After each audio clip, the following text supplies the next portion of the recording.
two things about Acts 29 that I really didn't find anywhere else. One was just a conviction to be biblically solid, to be biblically true, to teach the Bible as it was. But secondly, this commitment to engage in culture so that people would hear about Jesus. In Acts 29, we sincerely believe that planting churches worldwide is a primary means of fulfilling the Great Commission and making disciples of all nations. And in the Heartland region for Acts 29, I want to help every pastor, planter, and church leader grow in these three values: trust, passion, and patience.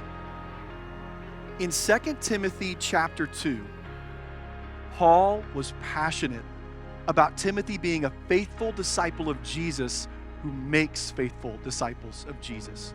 And then Paul went on to use three rich metaphors: a soldier, an athlete, and a farmer.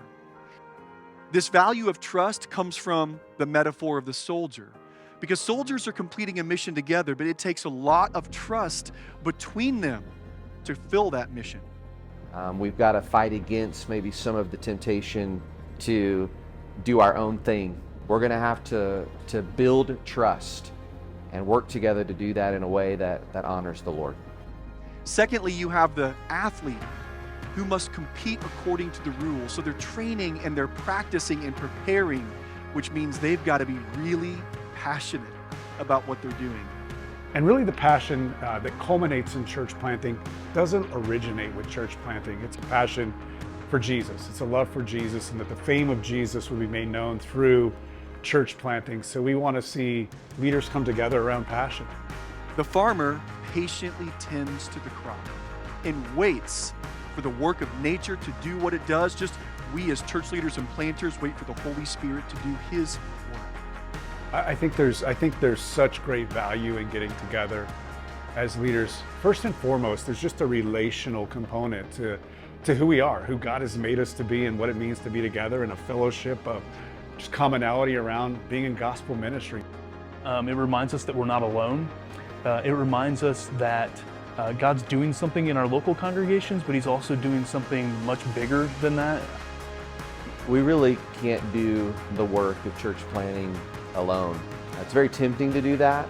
In fact, I think particularly in the early days, your head is down because you're spinning a lot of plates, and it's hard to lift your head up and really stay connected relationally with folks who are like-minded, doing the same thing that you're doing. But it's so essential.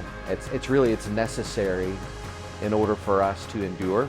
And the brotherhood that exists within Acts 29 is one of the most special things that I be a part of and have benefited from.